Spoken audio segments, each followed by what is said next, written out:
Mereka semuanya mengusir kami.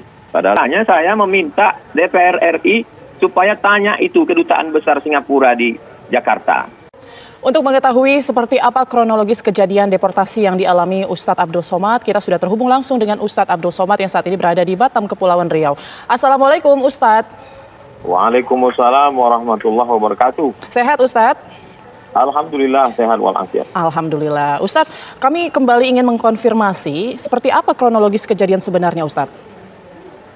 Saya berangkat dari Batam menuju Tanah Merah pada tanggal 16 Mei 2022. Sebelumnya, beberapa hari sebelum itu saya sudah mengurus semua urusan dan mendapatkan izin dari ICA, Immigration and Checkpoint Authority, sehingga saya berani untuk masuk. Semua persyaratan sudah lengkap. Kami mendarat pada jam 1.30 jam tangan saya waktu Indonesia. Dan kemudian semua kami ada 6 orang, 7 orang sudah lewat masuk semua. Sahabat saya dengan anaknya 4 orang, saya, istri dan anak saya. Saya terakhir. Mereka sudah di-scan paspor, sudah cap jempol, sudah masuk semua. Tiba-tiba baru saya ditarik lagi. Baru setelah saya disuruh menunggu lebih kurang 1 jam di ruang kecil, 1 meter kali 2 meter, ditutup. Setelah itu barulah semua rombongan ditarik lagi.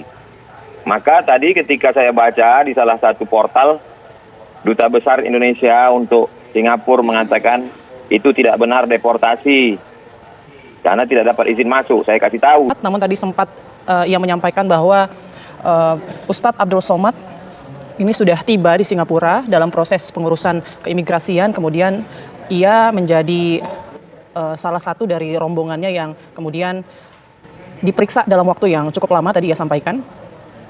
Dan ia juga menjelaskan, ia juga berada di ruangan berukuran 1 kali 2 meter seperti penjara di imigrasi. Kita akan coba panggil lagi Ustadz Abdul Somad. Assalamualaikum Ustadz. Waalaikumsalam warahmatullahi wabarakatuh. Ya baik Ustadz, silakan dilanjutkan Ustadz tadi kronologisnya seperti apa. Setelah semuanya masuk, sahabat saya dengan anaknya 2 orang, 4 orang, istri dan anak saya sudah masuk. Mereka menunggu saya karena saya ditahan. Lalu kemudian tidak ada dialog sama sekali. Mereka tidak memperlakukan layaknya. Lalu kemudian seperti lalu-lalu saja mereka menanyakan ini tas siapa. Saya bilang ini my wife's bag. Ini istri saya. Peralatan baby. Saya tunjukkan tuh mereka di depan menunggu. Lebih kurang jarak 10 meter. Akhirnya mereka dipanggil juga dan semuanya dimasukkan lagi ke dalam ruangan terpisah. Akhirnya kami menunggu selama dari jam 1:30, 1:30, 3, 1:30, 4, 1:30, 1:30. Dengan membawa anak kecil. Yang satu berumur 2 tahun, yang satu berumur 3 bulan. Di dalam ruangan sumpek, tidak layak. Setelah itu baru dipulangkan dengan ferry terakhir menuju Batam. Tanpa penjelasan, tanpa ada siapa yang bisa untuk ditanya apa masalah sebenarnya. Maka Kedutaan Besar Singapura di Jakarta mesti mengklarifikasi kenapa saya tidak dibenarkan masuk. Apa salah saya? Apa salah saya? Ya, Ustadz mungkin mencoba bertanya kepada petugas imigrasi di sana, apa alasan deportasinya? Tidak ada wawancara, tidak ada diberi kesempatan. Kalau ditanya semuanya mengatakan tidak ada kuasa. Kami hanya anak buah saja. Seperti ketemu dengan robot. Tidak ada yang bisa diajak bicara. Mungkin ada pimpinannya yang mungkin bisa dipanggil saat itu. Apakah Ustadz tidak berusaha mungkin untuk meminta? Saya berusaha untuk menjelaskan. Saya mau jelaskan semuanya, tapi tidak ada diberi kesempatan. Baik, Ustadz ini pertama kalinya Ustadz ke Singapura atau sebelumnya juga pernah tapi tidak pernah ada Saya masalah pernah seperti ini? masuk ke Singapura beberapa tahun yang lalu untuk berangkat umroh. Dari Pekanbaru ke Batam, dari Batam ke Singapura, selanjutnya menuju Jeddah. Baik, tapi saat itu tidak ada masalah ya Ustadz ya? Saat itu kita hanya transit saja. Nah, untuk Ustadz kan akhirnya berangkat kembali ke Batam itu ferry terakhir itu akhirnya Ustadz yang memutuskan atau mereka yang mengarahkan untuk Ustadz naik kembali ke Batam? Mereka semuanya mengusir kami. Padahal sudah izin masuk, sudah lengkap semua syarat-syarat, sudah di-scan paspor, sudah keluar dari pelabuhan. Ditariknya lagi masuk ke dalam, dipulangkannya semua. Ya, ini semuanya ya berarti Ustadz, nggak cuma Ustadz aja berarti ya? Semuanya. Apa salah anak-anak kecil itu? Mahasiswa semester 5, ibu-ibu, perempuan. Kalau saya bermasalah ya saya saja. Kenapa pula mereka? Kami bukan mau cari kerja, bukan mau jadi pendatang haram. Ya, Ustadz, setelah tiba di Batam, apakah ada upaya untuk menanyakan alasan dari pihak Singapura seperti itu terhadap Ustadz atau langkah yang akan dilakukan? Maka tidak tahu kita mau minta penjelasan ke siapa. Makanya saya meminta DPR RI supaya tanya itu Kedutaan Besar Singapura di Jakarta. Suruh dia klarifikasi, kasih penjelasan. Tunjukkan kenapa Abdul Somad tidak masuk. Keluarga anak kecil. Teroriskah dia? ISIS-kah dia?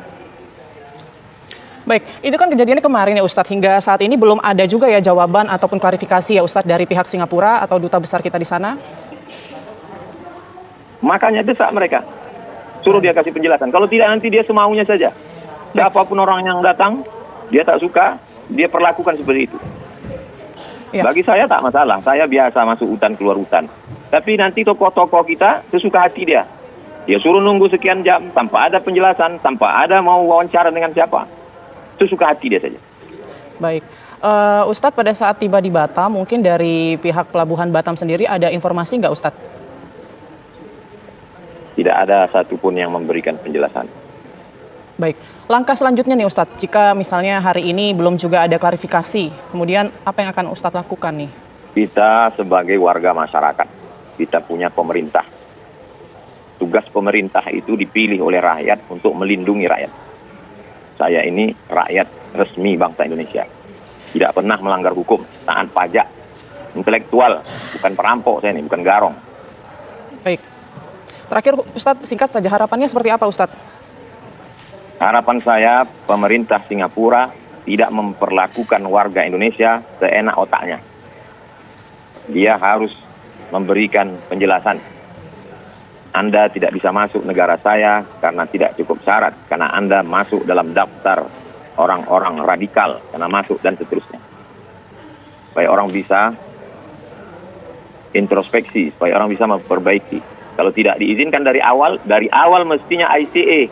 Karena sudah diajukan dari awal. Ngapain saya mesti terbang dari Pekanbaru ke Batam, dari Batam menyeberang? ICA mereka setujui. Mestinya tulis saja situ. Apa guna Immigration and Checkpoint Authority itu dibuat?